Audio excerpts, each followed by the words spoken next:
Hey folks, Hal here.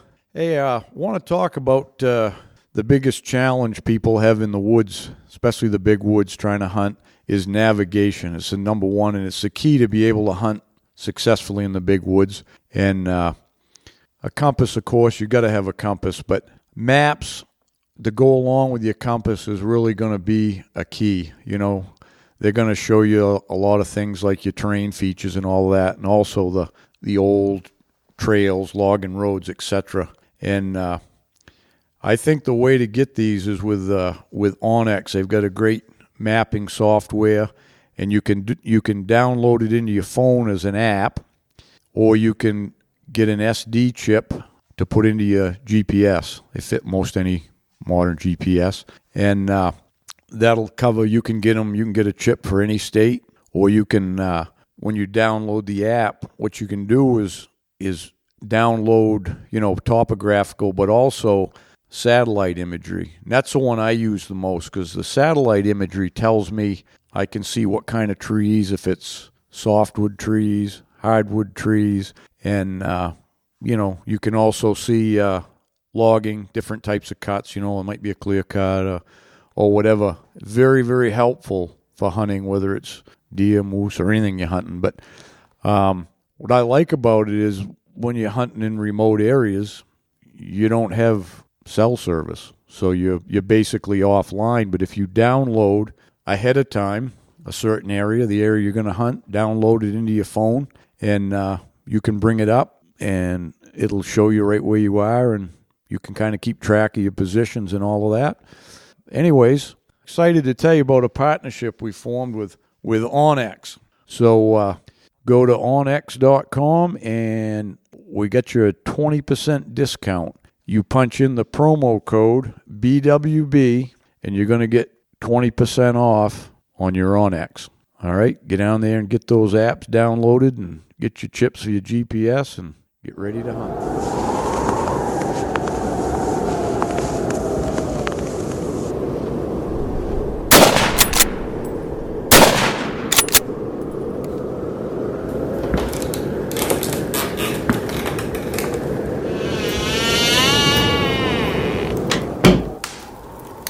This is the Big Woods Bucks podcast. Come explore the big woods and timber in North America with your host, Maine Master Guide and deer tracking expert Hal Blood. Listen to Hal and co-hosts Lee Libby and Joe Cruzy as they unlock the secrets of big woods whitetails. Each episode will provide valuable insights into the tried and true system Hal has used for the last 40 years to scout, locate, and hunt mature big woods bucks. Listen and laugh as the crew discusses Hal's legendary adventures and learn how to apply a lifetime's worth of lessons from the big woods to your own hunting and outdoor adventures. Welcome to the Big Woods Bucks podcast. I'm your host, Hal Blood. Sitting here with me is Joe Cruzy. Hello. And Lee Libby. Howdy. Your co-host, my co-host. Is that his joke every week? That's his? No, I didn't say lame. No, every time. I didn't say it last week. I said the Three Amigos or the Three Musketeers. Or the Three Stooges. It was. Do you think he lays awake at night coming up with these intros? No, I don't think he puts any thought into it until we turn the mic on. That's probably the better answer. Yeah. Oh. So, anyways, deer season is right upon us, and this week we got a special guest. It's our newest Big Woods Bucks team member, Jeff Paradis, and he's from Nottingham, New Hampshire. Welcome, Jeff. Oh, thanks. He at least got the town right. Yeah. And I thought he was going to screw that up too.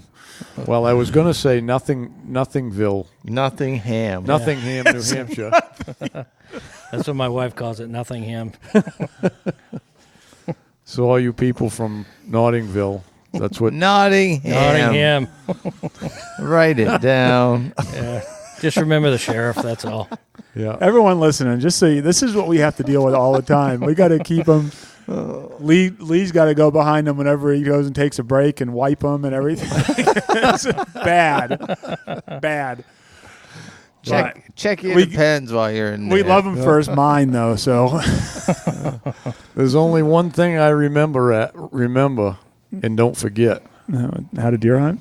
Stuff in the woods. I don't know why, but my wife gets so mad at me. I'll go down cellar do something, she'd say, bring up something out of the fridge, She'd tell me, bring up, I don't know, some milk or some butter or something. And I'd come up, sit back down, and go about my business. She goes, where's the milk? Where's the butter? I'm like, oh, yeah, that's right.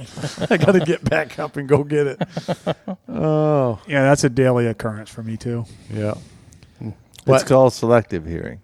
Well, it's that, and it's, you remember, to me, I think it's just you remember the important things, in life. Yeah, butter and milk. What Deb wants is not important. No. Well, butter and milk ain't, Yeah. Oh, shoot. All right. Back to Nothingville. Yeah. All right. Nothing. Nothingville, yeah. Nothingville. So, New Hampshire. Jeff, how'd you get roped into this? Oh, boy. Timmy. Yeah. Timmy Bolduck? Timmy Good roped him. friend. Yeah, he roped Yeah. me right in. Yeah. You and Yeah. Timmy go way back, don't you? Yeah, me, Timmy, and Mark. Yeah. So Yeah. the three bros, they call us. The three bros. Yeah, they call me Big Bro, and Timmy's Little Bro, and Mark is Medium Bro. So we get that going on. It's like the Three Stooges. Yeah. What's up, bro? I don't know, bro. So Chris did a little video the other day, and when I started watching it, I had no idea what it was about or where it was going, and it just opened up with all these mounts, and I'm like, where the heck is he? Oh, yeah. That's quite a trophy room. You've been around quite a few places, huh? Yeah, my buddies call that the Room of Death. I like it. Yeah. Yeah, it's impressive. That's years of hard work. I'll tell you that. A lot of exotics. You've done a lot of exotics hunting too. Yeah, just a few, not too much, but I've been everywhere from Africa to the magnetic North Pole. But shot a lot of different things. Hunted different types of animals, so on and so forth. But my real passion is archery hunting whitetail. I just can't get that out of my blood. So you got some patience to sit, right? Yeah, I guess you have to have that kind of patience. It is definitely hours and hours and sitting and some stalking and so on and so forth. Got to have a different mindset. Yeah, this thing is just all messed up, ain't it? You're turning the wrong knob. Am I? Yeah. Let me just tighten it up. Help him out there, Joe. You can just push it away. Look, if you want. there's only so much I can help That's the with. Polish in me. I can't get this thing straight. Jesus. Trying to adjust something. He's Yeah. telling ethnic jokes now. Yeah. Yeah. That's not politically correct, That's okay. I guess you can I'm tell not- them to yourself. He's right? going to be known as the Pollock from Nothingville now. Yeah. Had to get a one-arm Pollock out of a tree, waved to him. Yeah, I got them all. Yeah. Did you hear the canoe joke? No. No, don't tell it again.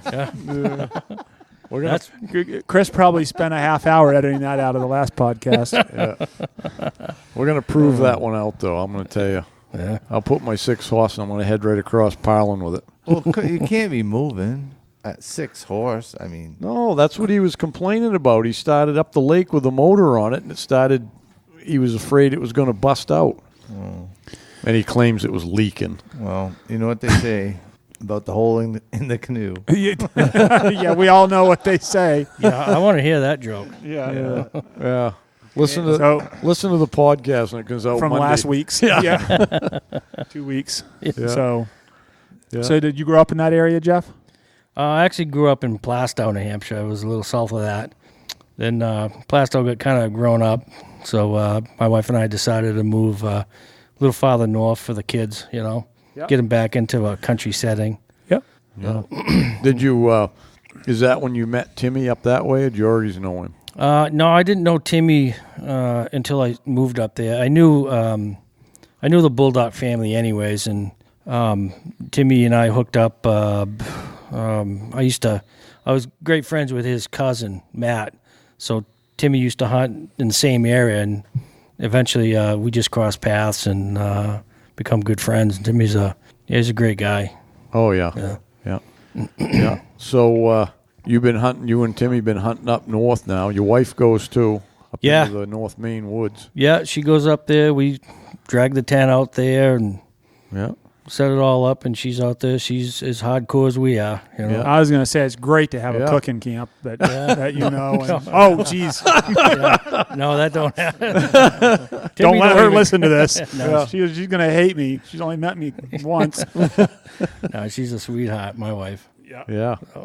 She's got to be Yeah. going up hunting, and Yeah. that's a keeper. Oh yeah, yeah. She splits wood, works on vehicles. She does everything. Nice. Holy smokes. She's a good woman.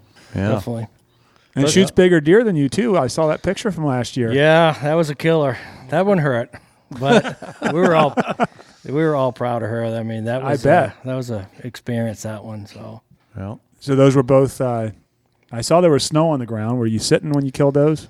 no, well, yeah, we actually sat there. We scouted that area. Well, actually, Hal kind of led us in kind of the direction. We got up in that area and got looking at it, and it was kind of like a funnel area. It was perfect. I don't mean to cut you off, but no names. We got to cover this because No locations. Oh, guys. Yeah, no Oh, locations. yeah. Okay. Especially That's since, just half joking, well, really. especially since I took him up there. Yeah. Yeah, Well, I was hunting in Nottingham, so if that's the Nottingham Forest. huh? yeah, there you go. So we actually dragged. We found it was a good run. It was a good kind of funnel area. So what we did is me, Timmy, and Sue. We dragged. We actually scouted the place for her, and Timmy and I were going to go tracking. So we dragged a stand all the way out there and set it up for her. And we were in the tent actually. So the next morning it snowed out. We had I think like 5-6 inches of snow, and I ended up walking out with her to get her out there because I usually put up little tag markers for her so she can kind of lead her way out there, and she'll go as far as you can go. So we set her up there. I gave her a kiss goodbye and said, good luck, honey, and I'm out of here. And me and Timmy went off. So we kind of crossed, and I don't think I was gone 20 minutes. Timmy went one way, I went the other way, and all of a sudden I hear, bam, bam, bam, bam. I goes, holy smoke. So Timmy calls me on the radio. He goes, hey, was that Sue? I said, geez, I don't know. I think it was. So him and I got talking, and we've been yapping for about 5-10 minutes, and finally she breaks in. She says, well, if you two just shut up, I tell you that I shot one. So I said, holy smoke. So him and I ran all the way back down there, and sure enough, she had that beautiful 8-pointer down on the ground, just shy of 200 pounds, and it was beauty. Awesome. Yeah, it was cool. What week was that? That was the week of Thanksgiving. Yeah. Last year? 2 years 2 ago. years Oh, ago, yeah. okay. Yeah. All right. I missed. All right. Yeah, I was going to say, the third week, there was 1.5 2 feet of snow up there at that point. Yeah, that was a lot of snow. Then the next day, I was kind of feeling under the weather, so I decided I'm going to go sit in that spot there, and I went out there, and I was sitting there, and about 2-3 hours later, here comes a nice 10-pointer cruising down through there. So I threw him to the ground, do the old dirt nap, and off I went with him. So when you pick that spot, up here in this country, it's difficult to just go into a new area and pick a spot to put a stand, and then to kill 2 bucks. Yeah. Like that. So what did you look for when you picked that spot out? What caught your eye? And I typically go for is I look for I'll put up the runs. I'll look for the runs. I'll look for that, and I'll look for funnel points. In looking for different runs that come in to meet to each other. Then just pick out one of the runs that is more active than the other. Look for feeding grounds. And of course, up here in the big woods, it's these deer up here, they roam and they run. They go for quite a ways. So it's not like hunting down south or out west or whatever. So I really look for stuff like that. And it ended up working out pretty good. Then I'll set a camera up or whatever and kind of see what's in that area, see what's passing through. what did you have on that camera? Or did you have a camera on that spot? We didn't have a camera because we set it up so quick, but I've had cameras on that spot before, and I've picked up some pretty nice bucks, a lot of does and fawns. And Yep. Is that where you had your camera you went to get today? yeah, I went to get it today. I set that, last time I was up here with you guys, In the summer, yeah. Sue and I went out and set a camera up. So we had quite a few deer on it. Some nice basket rack bucks, nothing big yet. You don't typically see those big bucks. Yeah, in the Cruise, yeah. in the summer and the early fall, you don't see many big ones. No. But for me, an indication is the amount of deer that are traveling through those areas. Oh, yeah.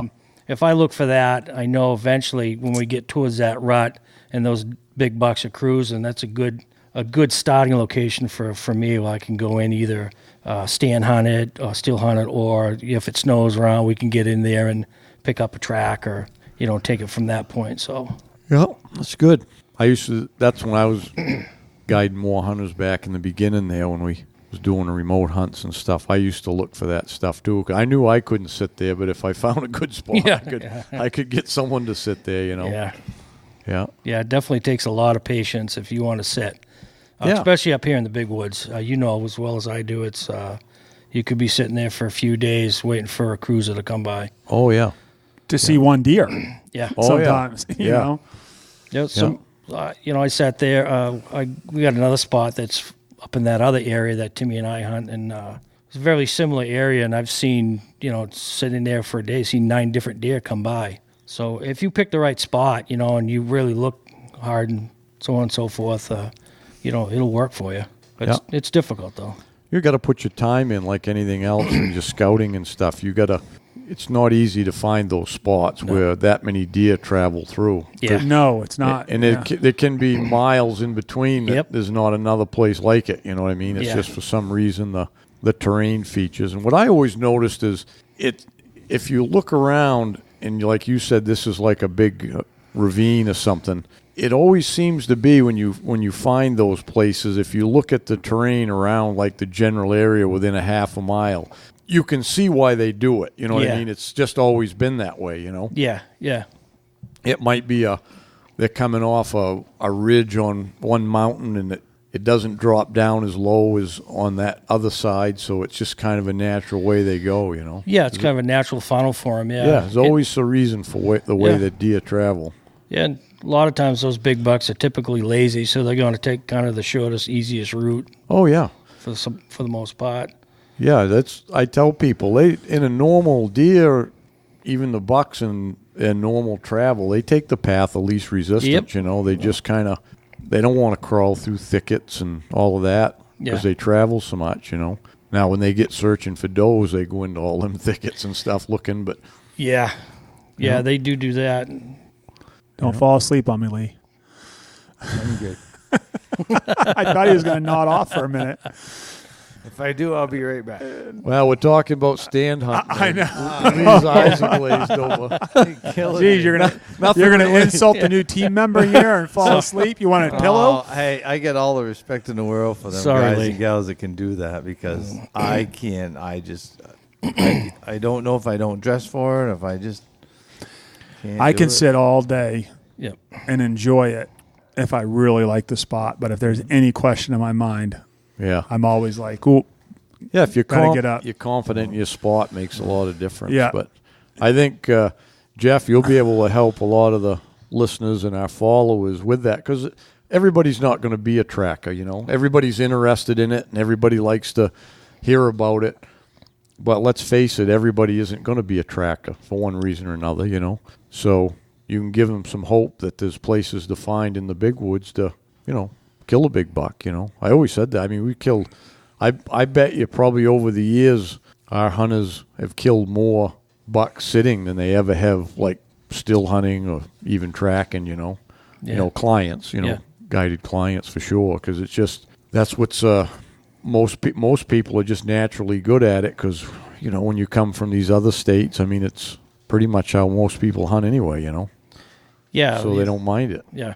Yeah, especially if you're an archer, An archer, that's kind of the staple is stand hunting. Yeah, right. So, yeah. So have you thought about, maybe you've done it already, is shooting with a bow while tracking?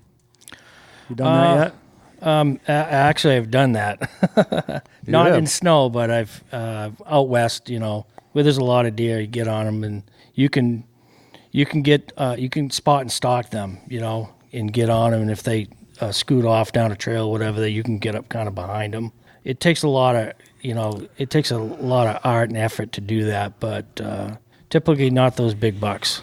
They're kind of like ghosts. So, but it's nice to have another bow hunter in the room. I felt like a lone wolf there for all this time. No one ever talks about bows. No one mentions it. I think I loved a bow hunt. I used to bow hunt. Oh, I mean, I wasn't that crazy about it, but I did it. It was I think, to tell you the truth, that there's a lot of big bucks in around some of these towns that never get hunted. There's no question. And a tree and stand. that do get hunted. Yeah, and a tree stand out behind the back of the barn is probably a pretty successful place to kill a big buck. Absolutely. You took the words right out of my mouth. Yeah. That's probably one of my favorites, styles is typically I hunt where most guys don't hunt. When guys go in the woods, they actually go right to the center of the woods. And for me, that's really not where those big bucks are kicking around. They're typically kind of tight, close corners, and that's generally where I go. I'll be in spots where probably you're not going to be, and typically hang around those areas, and that's where you'll find most of those bucks. I can't remember where it was, but I read an article once called "The Buck Behind the Barn." Yep. And it was about this guy that shot this smasher right behind a barn, right in the village there. Yeah. But that's more related to farm or rural areas. Yeah, exactly. Than it would be up here, yeah. Pretty. I've heard of a couple of guys tracking them up north and shooting them with a bow. I mean, I guess that would be the ultimate if you was a bow hunter to be able to track one in the snow and kill it. I mean, I've shot quite a few that I could have shot with a bow if I had one. Well, that's kind of what I always think is we've all been in close on deer and with a rifle it's no different, even if it's a smaller buck, just to shoot one tracking. To me, the biggest challenge would be dragging a bow through the woods without getting it caught in the limbs, tree limbs and brush and that is the challenge. Have the wheels full of sticks and everything else, all of that stuff. Yeah. I can't even imagine it. Sometimes it's hard to get a rifle through there. I felt it when we were moose hunting a couple of years ago on my hunt, and I drug my bow around. Yeah. I used a cat quiver, which goes on your back. Yep.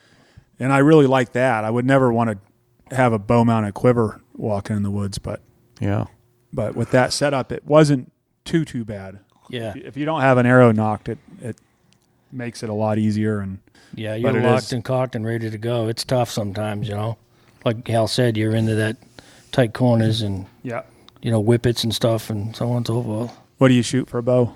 I shoot a DXT, a Matthews. Yep. It's an older bow.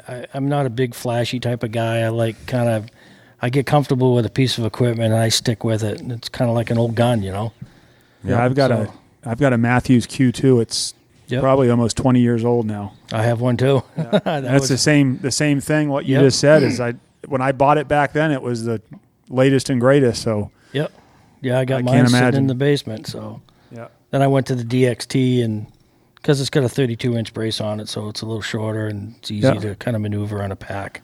Right. Now Hal's sleeping. What are you doing, Jeff? Sorry. I thought it's pretty good. I mean, you and I are sitting here talking bow hunting, but Lee and Hal. Yeah. Boring. Sorry. How about you got nothing to apologize for. I think your host is rude over here. I mean, it's just downright. I've never seen anything like it. In fact, I am appalled. Yeah. I was actually, you don't even ask me what I'm doing. Meditating? Is that what you were doing? I had my eyes kind of lowered, thinking about. Yeah, most people call it sleeping. Yeah. Thinking about, I had a compound bow once. Yeah, it was probably a bear, right? Whitetail hunter. It was Fred Bear. No, it wasn't. Actually, my first bow, when I was a teenager, as a kid, I was probably 12 years old, I got a Ben Pearson recurve. And it was one of them that was just solid fiberglass, 35-pound pull.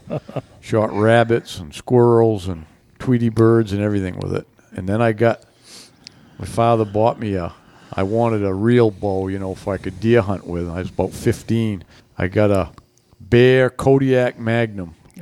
It was a short bow, recurve. And it was a short bow. It was probably 41 inches. Yeah, I don't know what it was. Then. But it was short compared to most of them. Yeah. And I started practicing with that till I could pull it back pretty good. And then I saw a deer. I went deer hunting with it once, and I saw a deer, and it was laying down. I thought it was a rusty barrel in the woods. I kept looking down over this hill, and I said, it's just a rusty barrel, And I kept looking around, and then I kept looking back at it, and I go, I got to look at that a little closer, binoculars and nothing. And finally I said, that's a deer down there, It was probably, 30 30 yards or something below me. And it stood up, and it was a nice buck, And I never did fling an arrow at it because he got moving around. I didn't know really quite where to shoot, because he was like in the brush a little bit. And then he reached back and he scratched his back with his antlers and just quickly. And I said, geez, I could have shot him like under the neck. But I always figured with the bows, especially back then, you had to really get it behind the shoulder. They weren't powerful. Yeah. I think it was like a 45-pound pull or something, maybe a 50. It wasn't like the bows today. Never ended up shooting at it. It took off and ran away. And then I bought when the compounds first come out, I think it was an Oneida Golden Eagle or something. Oh, yeah. And that was like big deal, I think, back then. Yep. And I bought that and practiced. That was back in my lobstering days when I lived down southern Maine, and I had all big hopes of going bow hunting and stuff. And I actually dragged it up here one time in October. We had a kind of a blow down in the ocean when I couldn't haul traps, and I came up here and there was 2 or 3 inches of snow. It was in October up here, and I run around the woods with that bow. That's when I decided bows didn't really get around up here, And I think that's the only time I ever took that thing deer hunting, because I got thinking about it. I know, we could only shoot one deer, and I'm like, I want to hunt up north. I don't want to shoot a deer down southern Maine and not be able to hunt. So I just lost interest. I put it in a friggin' case, and that was the end of it. Well, Jeff, maybe that's your challenge. If you could shoot one with a bow while tracking, maybe these guys wouldn't fall asleep next time. Tell us that story. Yeah. He'd have us beat by a mile. Yeah. I don't know. You guys done pretty well, so. That would be a hell of a challenge. Yeah. Well, you'd have to have a lot of. If anyone that's listening hunts that way, we'd love to hear a story on it. Yeah, because you also got to have the gumption and the dedication to do it, because it takes a lot to say, I'm going to try to do this, because it's so hard to kill anyways with a rifle that, to even attempt it with a bow. I mean, you got to. If we get snow in the next 2 weeks, we'll see. Yeah, okay. Because, that would be the thing. If you got an October snow like you were talking about, and it's the only thing you can hunt with, then you have to, right? Yeah. Be kind of fun. All right. Throwing down the gauntlet for you and Jeff. Yeah, well, I'm not too confident about the snow situation right now. But you never know. Yeah. There a couple of weeks ago, they were talking, or maybe it was last week, there started to be some hype about some big snow up here. It came and went pretty quick, but yeah. I guess it was just a week ago because the top of Coburn had snow on it. Yeah. So early October, but well, it can come anytime, It can come without even being in the forecast, You get up some morning, there's 2 or 3 inches of snow. In 2006, I think it was, we had first week of October, we had 2 feet. Yeah, I remember that. I remember moose hunting. That was the first year I guided for you. That's right. We had 2 years in a row. We had 1 year we had 2 feet of snow, and the next year we had like a foot for like moose season in early October. Right. It was the first full week of October back then.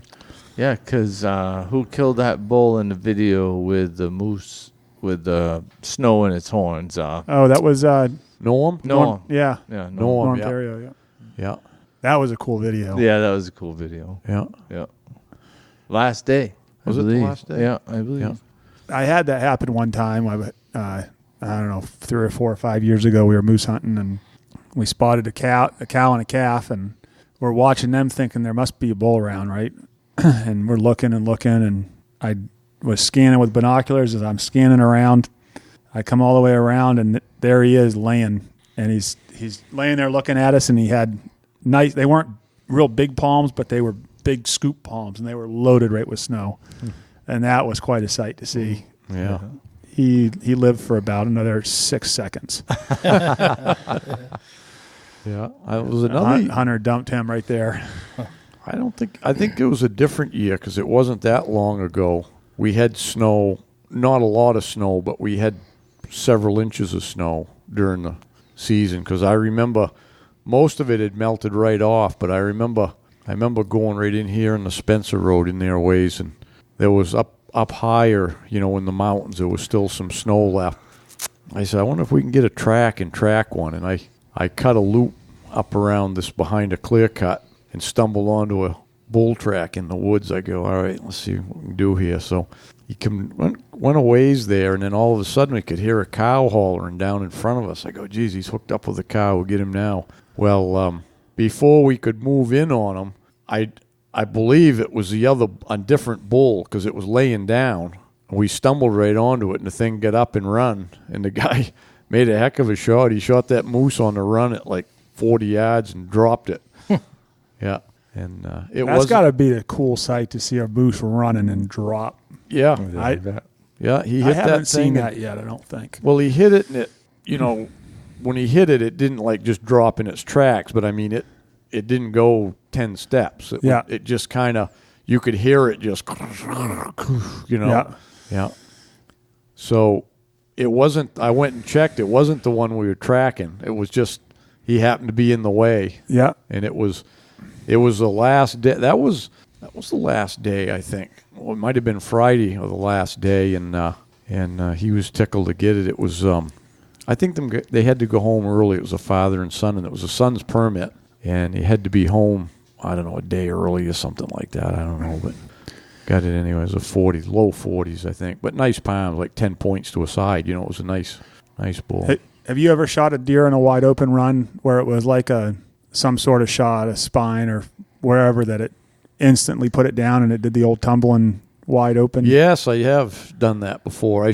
Actually, the first deer I ever shot on the run was back when I was in the Marine Corps in North Carolina, and I was coming out one night from hunting. I was probably down there. I was probably sitting somewhere, and when I had to come out to get back home, right down behind where I lived, we lived out in the country there, there was some cornfields and soybean fields, so I had to walk down the tractor trail down the edge of the field, and it was real dim, just, almost dark, dim light, and I see one take off. I didn't even see it till it run. It was standing in the cornfield there, and it took off running down across the field, and I'd never shot one running. I'd missed probably a lot of them, but never, and I just pulled on it and fired, and that thing just done a somersault, and I go, and once you do that, it's kind of ironic. Then you never forget what you did.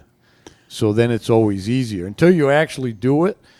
And I don't mean it rolling tires or running deer shoots. I mean, when you shoot a deer running, you know exactly what your mechanics were and how you held. And I remember I talked about it before.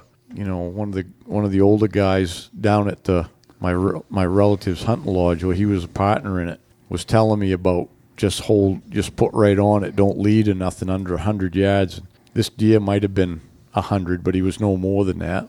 Yeah, rolled him right up, and then after that, it was just easier, because you got that sight confidence. Picture. Yeah, and it was good because it was out in the open, so I wasn't thinking about picking openings between trees or none of that stuff, Yeah. And I've had several of them. I can't think of all of them, but the funniest one was that one that I finished off of Marcus out there in Ontario, and we told that story about we looked like the Keystone Cops. None of us had our muzzle loaders loaded after he shot the thing, and then he used my gun because he never reloaded his, and then they're both empty, so we loaded them up. Deer jumped up because he'd shot it. He'd used my gun, and when he shot it, went down, and then we were congratulating each other, and thing was gone. Got up and left when we was doing all that. Chris never even seen it. So anyways, we loaded up, and I snuck down over the hill, and it was in a clear cut that had patches of spruce and stuff in it. And I peeked around this thing, and he busted out down through the clear cut. And I go, now, because I was always wondering, because the muzzle loader, the lock time was always, different. You know what I mean? It took an extra click, extra boom, clicks. Yeah. Good thing the Patriots don't do that now. It's like shooting a rifle. But back then, I says, I'm going to try it. So same thing. He was in the open. He was bailing down over the hill, full tilt down across that cut. And I swung right up like forward of his shoulder. I didn't pull off in it. And I swung like right up to the front part of the shoulder and touched it off. And that thing did a nose plant and a somersault right there. And I go, awesome, that was cool. But I hit him actually in the back, all the way back by the hindquarter. So even though I pulled ahead of the shoulder, I hit behind the shoulder, So that was a little lesson on that too. I was sitting here thinking I hadn't thought I'd shot one like that, but I did, and it was with a muzzleloader. Yeah. We were walking a tote road, and they busted out real fast in front of us, and I just pulled up and boom, and didn't really think about it. And it just, it did one of those where it went ass over tea kettle and right in the trail, and just lucky. I was just going to say, you got lucky, huh? Lucky. What about you, Jeff? With all those mounts, you had to have busted a couple like that. Running, but I got one in particular that I was hunting with my buddy Sean, and we were hunting over the New Hampshire, that Kilkenny range. So this buck used to come down off this mountain once in a while, and one day I decided Sean and I were going to go over there and check it out. So there was snow on the ground, and sure enough, he come down the mountain, but he ended up going back up with a doe. So we drew straws, and I got the lucky straw, so I started tracking him all the way up the mountain. And, of course, we had walkie-talkies at that point. So I got up pretty near to the top of the mountain, the last few hundred yards, and decided the snow squall started, so I figured I'd sit down and have a little break. Then called Sean on the radio, hey, Pink Lady, the ground control, you down there, So we get talking a little bit. And, Pink Lady? Yeah. Woodchuck the gray squirrel, woodchuck the gray squirrel. Come in, gray squirrel. So then the snow squall stopped, so I got up, and I figured these deer were headed up to the top of this cut, so I was going to kind of cut around and cut them off a little bit, see if I can catch up to them quicker. So I got up, started getting towards the cut, and the snow squall started really picking up. I couldn't see like 10 feet in front of me, so I stopped, and I'm just sitting there waiting for these snow squalls to stop. And I'm looking across the cut, and all of a sudden the snow squall started just dissipating. And I'm looking, and all of a sudden I see this huge buck standing out the middle of this cut. And I'm going, who the hell put a Mackenzie target way up here? Yeah. I'm going, and I'm looking, I goes, holy shit, that's a deer. So I had my old Jamalati. So I picked up and I shot at it, and I missed. And the thing just standing there. He's standing broadside looking straight up the hill. So I picked up, I shot again, and my clip fell out of my gun. So I kind of snuck behind a tree, and I got my knife, and I'm kind of picking at the jam bullet in there, and I'm looking around the corner. He's still standing over there. I don't know what happened as far as shooting. So I finally got a bullet out of my side pouch, slipped it in there, and I figured, well, I'm going to aim just a little bit lower. So I aimed, and I hit him square, and he peeled up over, rolled down the side of the mountain, down that cut, and I said, holy old smoke. I ran as fast as I could over there. I got to where he was standing, I looked over, and there was a doe standing right there. She looked at me, I looked at her, and I said, what are you looking at? She took off, and that's why he was there. So nice. Right place at the right time. Big buck? He was 220, big 8-pointer. Yeah, nice. Yep. Yeah, he was a nice deer. Definitely, he was a good one. Nice. But hey, it's Hal here. I want to talk to you about a new partnership we have with Yokohama Tires. And at Big Woods Bucks, we don't take our partnerships lightly. We focus on things that we can use and can believe in and trust. And I've been running a set of the Yokohama Geolander MTs for about a month now. And over the years, we've had a lot of trouble in the woods, with gravel roads, shale roads, and flat tires and stuff. And so I tried these tires out on a moose hunt, and they worked fabulous. I had no problems with them, and still testing them. But the thing I like, too, is I made a trip to New York, and they're for a mud tire, they're extremely quiet on the road. Probably the most quiet ones I've had for an aggressive tread tire. And so we're going to keep at testing them here, but I think they're going to be the ticket. I've used dozens of different tires over the years, and these look like they're going to be the ticket. So anyways, the tires are made right here in the USA, down in Virginia, all the light tires, light truck and car tires. There's like 51 sizes available, and they also have a Geolander XAT as a new tire that it's a little less aggressive, like more of an all-season radial. So anyways, check out their website, Yokohama Tire, and see if it's something you can use. Hey, Hal here. Got some good news to announce. We finally got possession of Lee Libby's 2018 deer tracking hunt, and it's been to the Maine Film Festival where it won the best film of the year. So that's pretty impressive, and the Big Woods Bucks team's proud of Lee for getting that out. So you can go and get it. We're going to release it on Saturday, November 2nd at 7 p.m., and you can get it on YouTube. All you got to do is subscribe to our YouTube channel. Just subscribe and hit the bell, and you'll be on, and you can see it that way.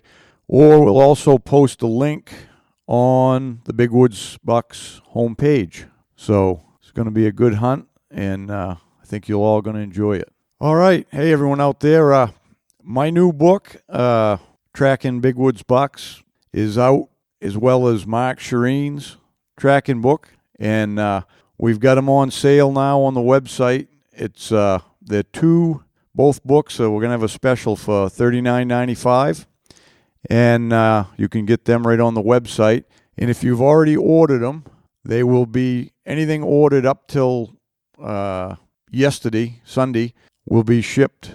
They're going out today on Monday, so you should have them by the end of the week. So don't call Chris and ask him where they're at, because they're on the way.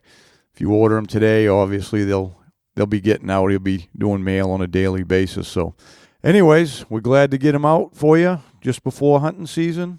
Wish everybody a good luck. So you do most of your hunting down in New Hampshire?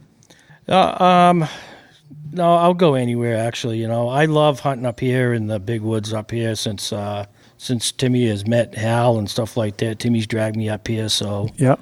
I like hunting the big woods. Definitely a different style of hunting, if you're gun hunting.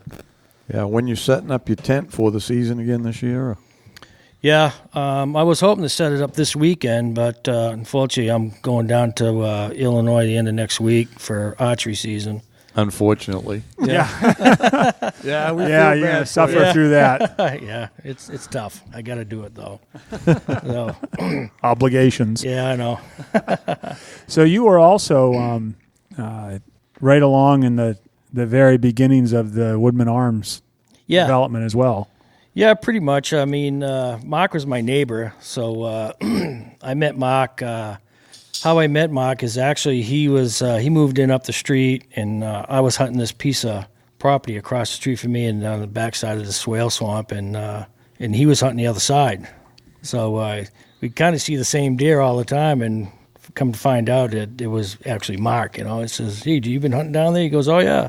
So we struck a relationship, and Mark is just if you meet Mark, he's kind of a quiet guy, but he's just a great guy.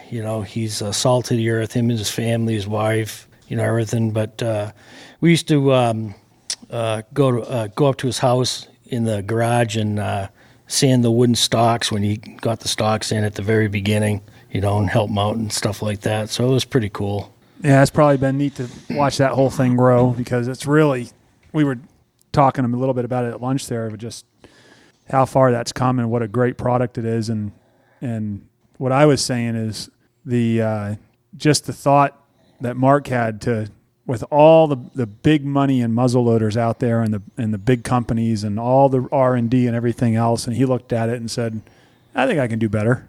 Oh yeah. And did.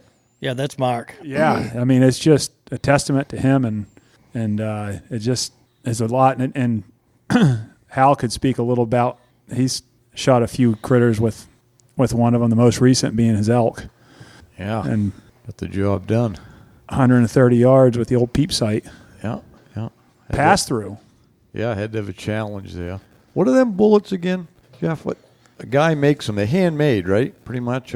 Yeah, pretty much. You can get the 225s or the 250s now. Those are the ones that we've been testing that fly the best. 225s, 250s. So yeah, they're pretty accurate bullets. Now it looked to me like it was solid copper that peeled back. It was kind of like a hollow point, looked to me kind of like a Vortex bullet. A Barnes Vortex. Yeah. Yeah, same type of thing.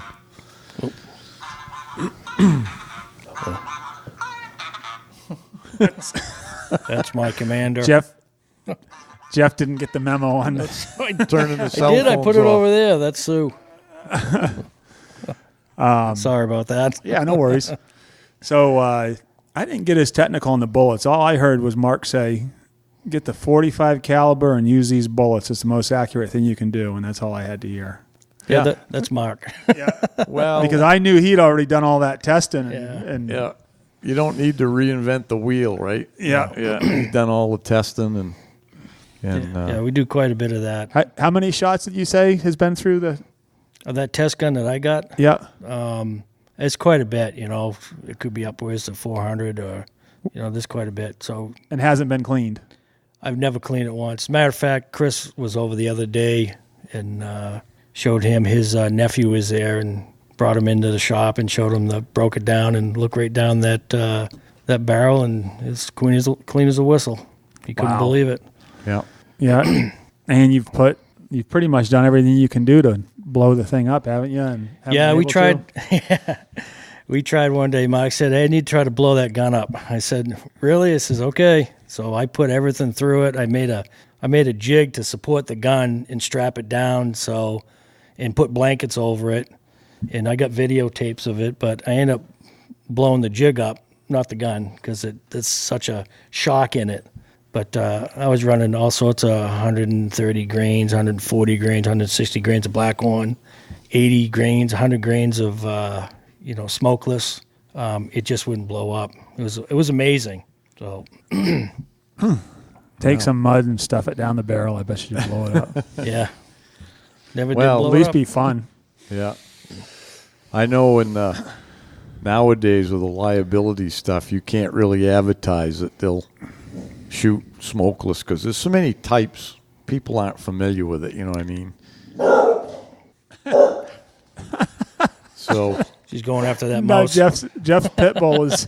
Sorry. That's good. Yeah. She's a deer tracker too. She's trying to clear. She just wants to be on tape. She's trying to clear the mice out of the lodge here for hunting season. Yeah. I don't know if I trust Chuck anymore. She's running Chuck right off. You know what they say about dogs' intuition? Yeah. Chuck tried coming in the room, and she got right on him. Yeah. That woke Lee right up, didn't it? Yeah. Lee, I want you to tell a story. We was talking about dropping them in their tracks. Didn't you do that with that one a couple of years ago, that the day you took your brother hunting out back of your house there or something? Yeah. That was a pretty cool story. I know you just shot that buck, and me and Steve went over. That was the year we went over to hunt that way. There was supposed to be 1 to 3 inches over that way, and it never materialized. But the dog is flipping out on Chuck. Actually, if you remember, we went to New Hampshire and we found a little snow. Remember, one of them guys said there was a bunch of. First day we went over to New Hampshire because and there was more hunters than there was deer. Is all I remember about it. Yeah. So I said, I guess I won't be going up in here again. But no. And then the snow kind of melted everywhere except like way up in the tops or something like that. But when we showed up, you had that buck hanging in your garage here. Yeah. No, my brother was up, and my brother unfortunately has muscular dystrophy, so he doesn't get around the woods that great. And so he usually comes up every year, and I find a good spot for him to set. And I think he just comes up, so I'll cook him breakfast every day. But whatever, he comes up and hangs out. I didn't know that was an option from you. Yeah. All right. It's good to know that. But no, I was taking him out one morning, and I see that buck jump up and take off. I says, right there, shoot that deer. He didn't see it, and the deer was getting further away by the second. I pulled up and let it go, and boom, done. And he says, what the hell are you shooting at? I said, that deer. And he said, all I saw was them ones over there. And I looked over, and there was a couple doe standing there with no horns on them. He goes, I didn't see what you were talking about. Oh, jeez. But, yeah, that was a good one. I've done a couple. That first 200-pounder, it was 201, I shot in Baldwin. I'll never forget. I had found a buck rub, or scrape line, up behind the house in Baldwin. And I come home one afternoon. I jumped out of the dump truck, and I put my wool pants on and a sweater and some orange. And it had to be 65 degrees, hot. I don't know what I was thinking. I jumped on the four-wheeler and spun up around the top of the mountain. I bailed off, and I headed down over the mountain, figured I'd end up at the house at dark. And I knew about right where that scrape line was.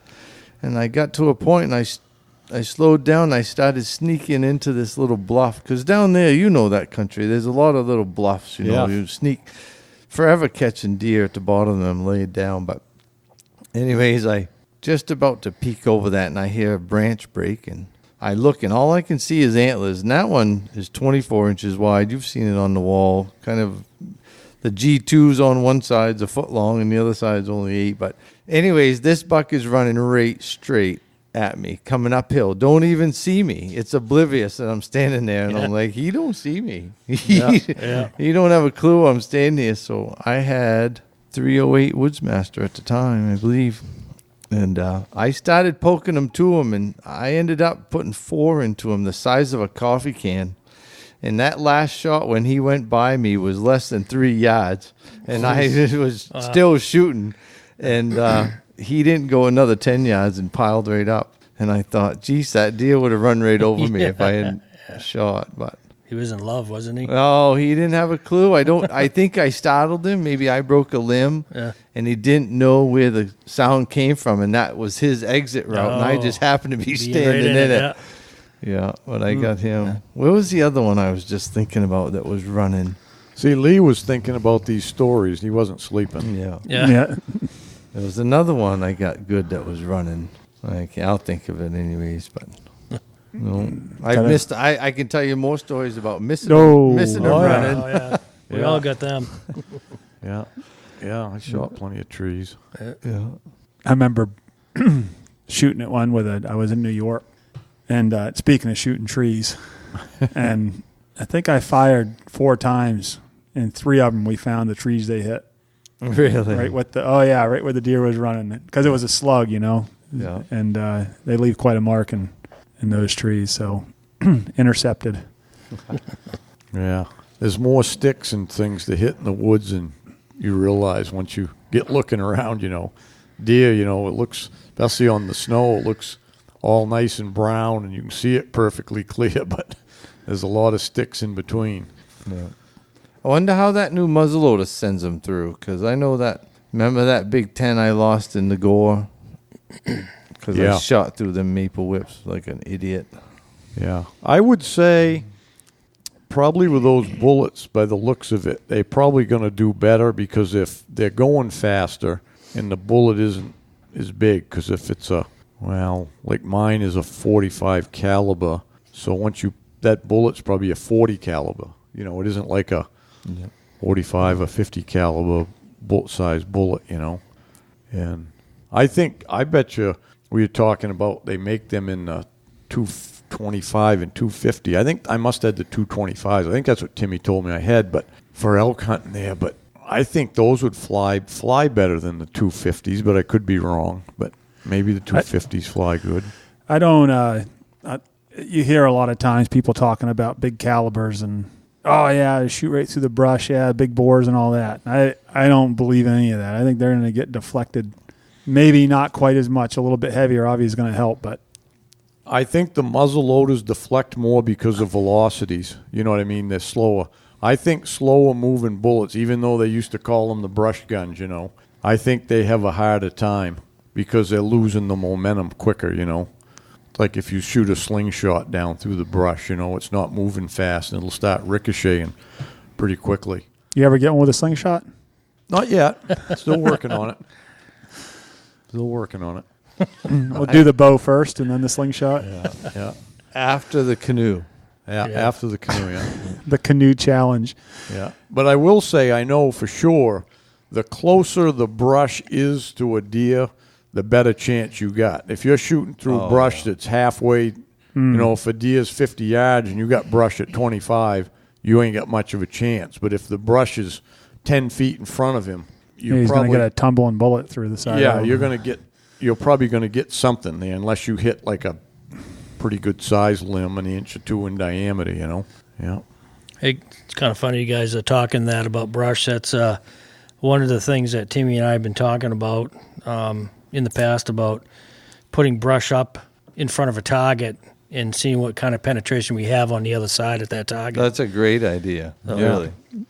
Just to take those variations of bullets that Mark has with that 45 and see the difference between the 45 and the caliber, different loads and so on and so forth. So Now the hate email is going to start with guys that are upset that we're shooting through brush and not a clear shot. And it's a controlled thing for us. So No, I know that. I'm saying, but even, Yeah. When you hunt the big woods, you shoot at running deer, you shoot through brush. It's not always a perfect shot. It's you see the it's just deer the way through it the is. brush. It's Of not course. that you don't see it. Yeah. Of course, that's what I meant. But I'm saying, there's and I don't fault anyone for it if you're hunting in a situation where you can wait for the deer to walk out and get clear and all that. But it just isn't like that up here. And I think we're just being real about it, because I've never met anyone that's a tracker up here that isn't going to take the best opportunity they're going to get, which is sometimes a running shot, with some stuff in the way. Well, the one thing we have going for us too is if you don't hit perfectly, and at least you got a blood trail, or even if you don't, you're still on the track. You can stay Well, that's on the only track. reason you can do it, right? Yeah. Oh, we're talking about a bullet that's 3,000 feet per second, and you're shooting 50 to 100 yards. It's not like, you're just poking these things over there and hoping. I mean, if it gets deflected, it's kind of odd, but you know what I mean. I think they can cut through some brush, but I think Hal's right. The slower slower velocity is easier deflected. Yeah. I remember shooting one years ago back when I used to hunt down east at the lodge there. I was sitting there one morning. I got there at the lodge and there was nobody around, and I used to show up and have coffee, and I had just driven up. Nobody knew I was coming or anything, but the guys always would meet up there and have a coffee and then go out. And I waited, and next thing I know, I look out and it's starting to break daylight, and I said, I got to get in the woods. So it was real windy that morning, so I went in the back side of the mountain where it'd be out of the wind, and I ran up this ravine. It was a place I was going to sit down there and, set for the morning a little bit, or sit for an hour. And I got there and sat on a log there and watched up and down the ravine, and I heard this running coming in the leaves down off the ridge there, and I look, and this big doe comes down and jumps this little brook and run up kind of probably 50 yards below me and stopped. And so I just sat there, waited, and she just stood there, and she looked back, and I said, there might be something coming here. And pretty quick I heard that running again. I look, and this nice buck come down, and he jumped the brook, and he stopped, and there was a blown down beech tree, like it blown down that winter, so there was no leaves on it, but it had, a beech has got all them fine limbs on it, and I'm like, I could just about see the outline of that buck behind there, And I said, geez, I don't know if I can shoot through that. And at the time, I actually was shooting a 270 with 130 grain bullets. And I said, well, I'll just center it right up on the shoulder and see what happens. And because he was right behind it, he was close to it, And I touched it off, and I see him jump and disappear, when it went down over the ridge there. So I just see him go, and I'm like, well, I don't know how good I did there. So I walked down and walked around the blow down there, and I was kind of looking for blood and stuff. And I looked down over the bank, and he was laying there dead in a doornail. And I didn't hit where I aimed. It must have deflected a little bit, but it must have. Yeah, it went a little. It went low because it went in like his upper part of his leg, and it actually was kind of like it went through his armpit and then in through the brisket and shot him right in the heart, was that low, and I had it centered. So I lucked out because he was so close to the brush. If the brush had been 10 feet more, it probably never would have hit him, Hey, everyone, Hal here. Just wanted to take a minute to talk about the Woodman Arms muzzleloader. We got them all set on the website to build your own or buy your Big Woods Bucks model, either one you want to do. But anyways, we've tested it a lot, and I can honestly say it's the most accurate muzzleloader on the market, best to carry in the big woods or anywhere else at 5.5 pounds. You can't go wrong with it. So get on there and check it out. Hey guys, Joe here. Wanted to take a few minutes to talk about Lake Parlin Lodge. We're a 4-season lodge located just south of Jackman. We've got cabins, lodge rooms, mini lodge. We're a big snowmobile destination in the winter, full restaurant, bar, all the amenities that you need for your trip. Open obviously through the summer, right on the lake. Kayaks, canoes, all included with the cabin. We also do a lot of weddings, so if you're looking for a destination wedding, we can do a wedding up to 200 people. And, of course, we've got our hunting season, moose season, deer season. So check us out. We're at lakeparlandlodge.com. Hey, Hal here. Just want to take a minute to talk about the hunting club.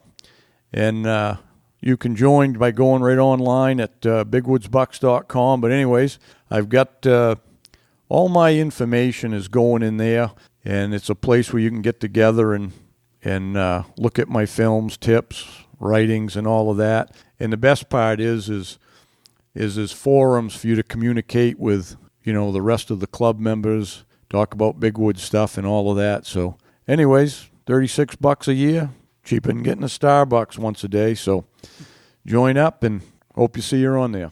I shot a buck one time with my bow. It was like 45 yards, which is about, on a deer, is about the range I'll shoot. And it hit just like you just said. That's what made me think of it, where it caught his front shoulder, and it went through, the arrow went through the shoulder and through the webbing there where it hit the air and then back into his chest cavity. So when he took off running, he was doing this, and that broadhead it just made jello out of his inside. Yeah. He didn't run very far. But it was lucky, though. I mean, my shot was obviously a little bit off, but it did the trick anyway.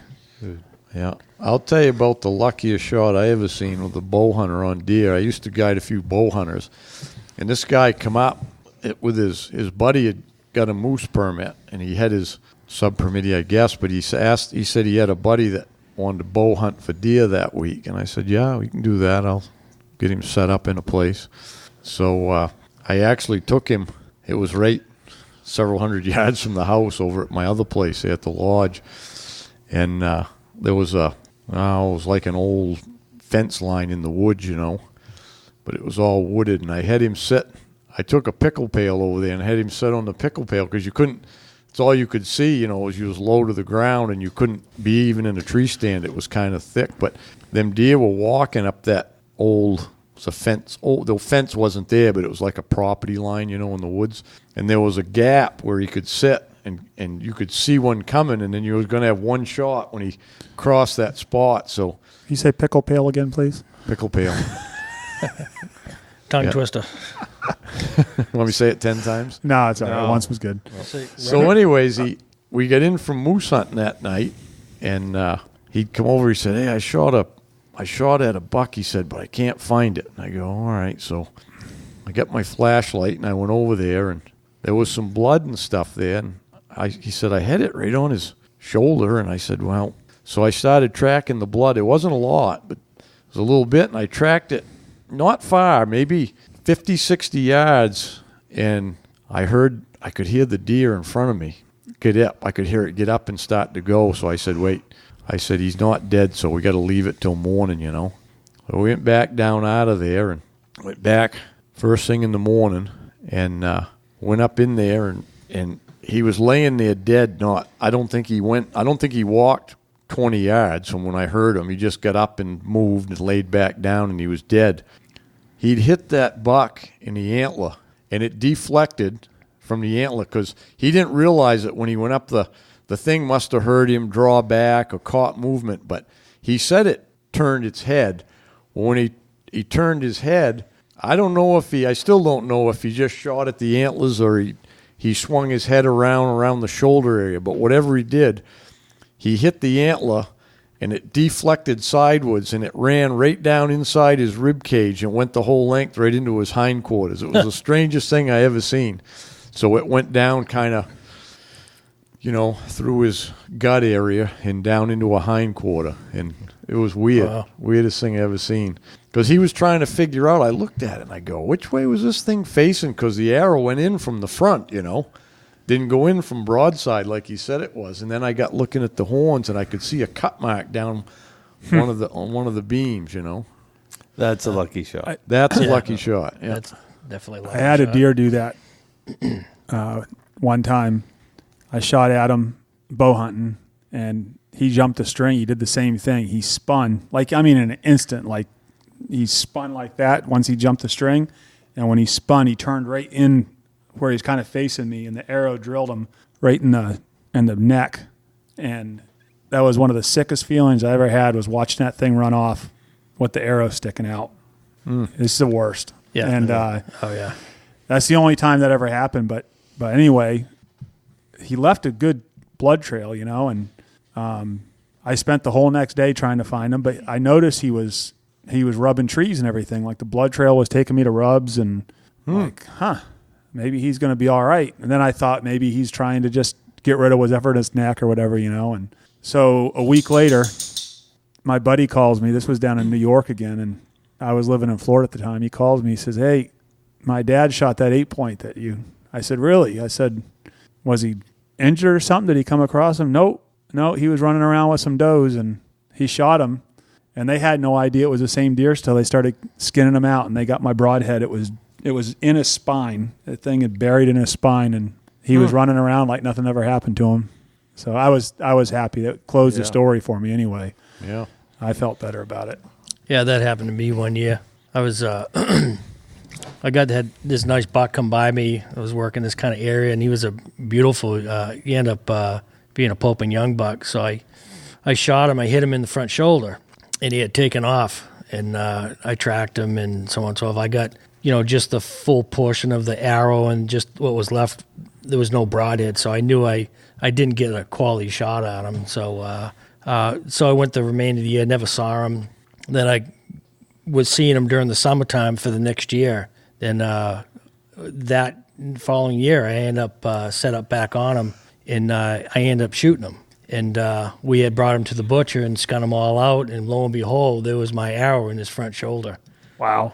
So he's up on that wall. Little scar tissue around the wound. Yeah.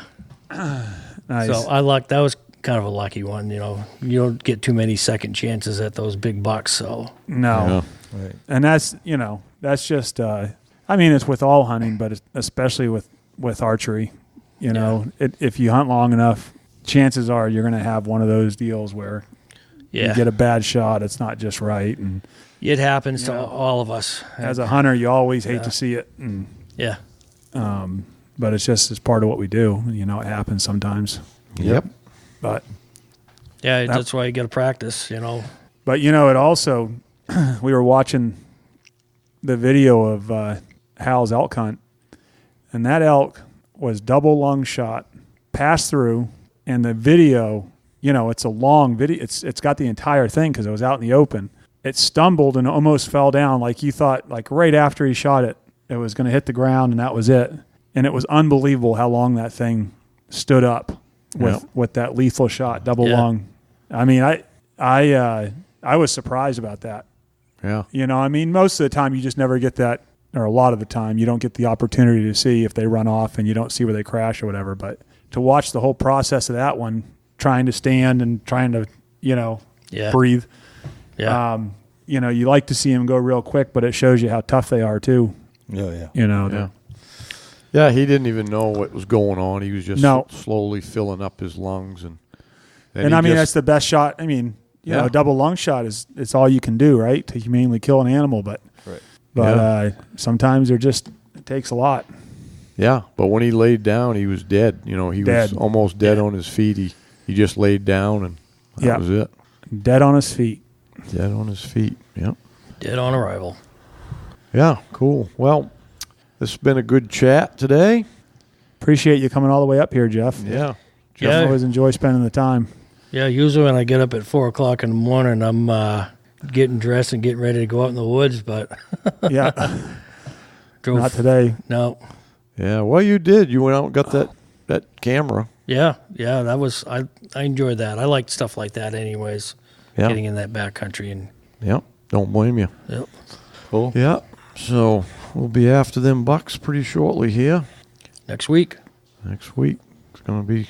I'm going to Illinois. I don't know what you guys are doing. When's the release of this one? This one, I might be sitting in a stand in New York again, of all places. I sound like a New York hunter, for crying out loud, with all this bow hunting down there. Yeah. He only claims to hunt in Maine, right, Joe? Yeah. I just live here. Yeah. Yeah. This thing here, you should be listening to this right around the beginning of deer season, something like that. So get after them and send us your pictures. Shoot straight, and good luck on the trail. Hey, thanks for tuning in. Till next time, Good luck on the trail.